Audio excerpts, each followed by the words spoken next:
मेरी जेठानी अपने मायके गई तो जेठ जी की देखभाल मेरे ऊपर छोड़ गई। हम दोनों उस रात अकेले थे। घर में तो क्या हुआ दोस्तों, मेरा नाम सोनू है।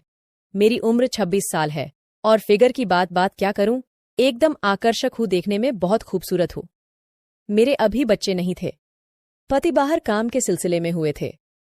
वैसे तो मैं देखने में बहुत ही खूबसूरत दिखती थी, लेकिन फिर भी मैं उतनी सजने संवरने पर ध्यान नहीं देती।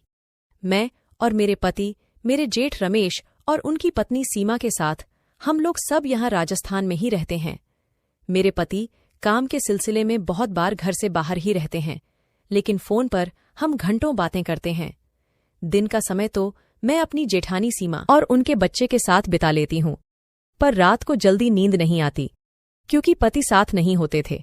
उसका क्या करूं, कभी कभी तो मन करता है काश मेरे पति मुझे भी अपने साथ ले जाते, क्योंकि रात को जेठ जी के रूम से बहुत ही ज्यादा आवाजें आती हैं। एक बार की बात है, जब मेरी कमर में दर्द हो रहा था तो मेरे जेठ का बड़ा बेटा विकी बोला, चाची जी आपकी मालिश करने की जरूरत है। तो मैं बोली, तू कर देगा मेरी मालिश। वो मान गया और उसने तेल से मालिश करनी शुरू कर दी, जिससे कि मुझे बहुत आराम मिल रहा था। एक दिन अचानक मेरे जेठ की पत्नी को मायके जाना पड़ा क्योंकि उसके मां की तबीयत ठीक नहीं थी। उन्होंने मुझे कहा, मैं तेरे जेठ को फोन पर बता दूंगी सब कुछ, तू बस घर का ख्याल रखना और उनको खाना खिला देना। रात में कहकर वो बस निकल गई। रात को मेरे जेठ जब घर पर आए तो मैं कुछ काम कर रही थी। उन्होंने मुझे नोटिस नहीं किया और सीधे बाथरूम में नहाने चले गए। कुछ देर के बाद जेठ जी ने आवाज लगाई, सीमा जरा तौलिया देना। तब मैं समझ गई कि जेठ जी को शायद पता ही नहीं चला कि उनकी पत्नी सीमा मायके गई है। तो मैं खुद फटाफट उनका तौलिया लेकर पहुंच गई और मैंने जैसे ही दरवाजा खटखटाया, जेठ जी ने अचानक मुझे अपनी बीवी समझकर हाथ अंदर खींचा और मुझे पीछे ऊपर शावर से पानी गिर रहा था। मैं उनका हाथ छुड़ाने की कोशिश करने लगी तो मैं शावर के पानी से पूरी गीली हो गई। मुझे बहुत शर्म भी आ रही थी। उन्होंने जैसे ही मेरी आवाज सुनी तुरंत मुझे अपनी तरफ घुमाया और मेरा चेहरा देखा। मैं भागकर बाहर आ गई। बाहर आते ही मेरा दिल जोर जोर से धड़कने लगा। मैंने तुरंत अपने कपड़े चेंज किए और मेज पर खाना रखकर अपने कमरे में चली गई। जेठ जी नहाकर बाहर आए और डाइनिंग टेबल के पास सीमा सीमा चिल्लाने लगे। मुझे बहुत शर्म आ रही थी। फिर मैं उनके पास गई और मैंने झुकी हुई नजरों से बोला, दीदी अपने मायके गई हुई हैं, आप बैठिए, मैं खाना लगा देती हूँ मेरे। जेठ जी बोले, ओह अच्छा, उसने फोन किया था लेकिन मैं काम में बिजी था इसलिए कॉल नहीं उठाया।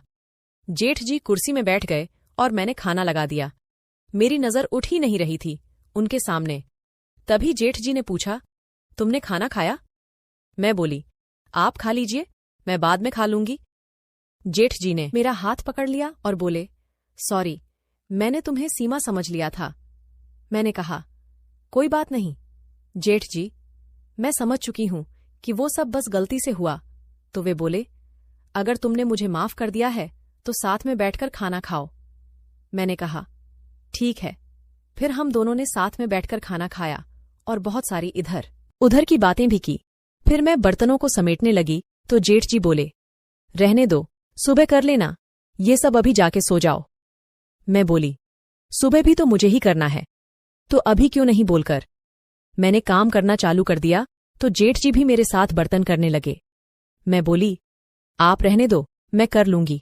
कैसे रहने दूं, तुम इतना काम करती हो, मैं तुम्हारी हेल्प भी नहीं करूं। वे बोले। फिर वे मेरे साथ बर्तन उठाकर किचन तक ले गए तो मैं बोली, आप यहां रख दो। मैं बर्तन धोने लगी तो वो भी साथ में लग गए। मैंने कहा, आप रहने दीजिए ना। वो मेरी बात को सुन ही नहीं रहे थे।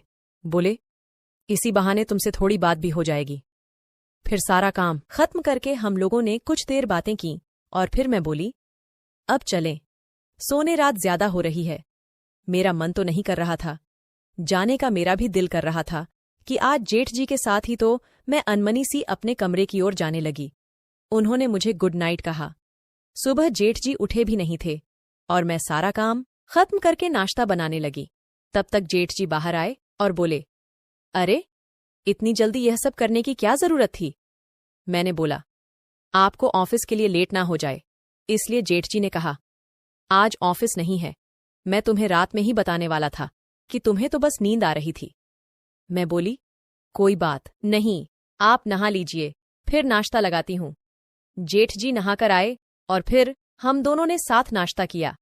फिर जेठ जी ने कहा, तुम बहुत दिन से बाहर नहीं गई हो और भाई भी नहीं है जो तुम्हें कहीं घुमाने ले जाएगा। हम कहीं घूमने चलें, अगर तुम्हें मेरे साथ बाहर घूमने में दिक्कत नहीं है। तो मैंने कहा, अच्छा जेठ जी, मुझे तो दिक्कत नहीं है, पर अगर दीदी को पता चला तो मैंने मुस्कुराकर कहा। जेठ जी बोले, तुम क्यों टेंशन लेती हो, क्या मेरा इतना भी हक नहीं है तुम पे? इसके बाद जेठ जी मुझे बाहर घुमाने ले गए और पिक्चर भी दिखाई और फिर होटल में खाना भी खिलाया, फिर शॉपिंग भी कराई। शाम हो गई।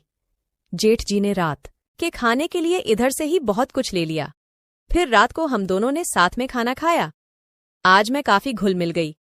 जेठ जी से मैंने लास्ट में बोला, आपने अपने छोटे भाई की कमी आज पूरी कर दी, आप बहुत अच्छे हैं। वो बोले, वो कमी कैसे मैं पूरी कर सकता हूं, वो तो मेरे बस में नहीं है। मैं शर्मा गई और बोली, आप भी ना? जेठ जी ने थोड़ी देर बाद बोला, चलो रात हो गई बहुत। मैं उठकर अपने कमरे में जा ही रही थी, तब मैं नजरें झुकाकर खड़ी रही और वो बोले, तुम चाहो तो आज सारी कमी भी मैं और भी ज्यादा पानी पानी हो गई। जेठ जी सब कुछ समझ गए। मैं अब कंफ्यूज थी कि अपने रूम में जाऊं या जा नहीं। जेठ जी सब कुछ समझ गए थे कि मेन क्या चाहती हूं।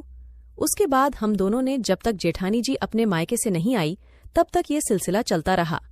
आपको ये स्टोरी कैसी लगी कमेंट्स में जरूर बताएं।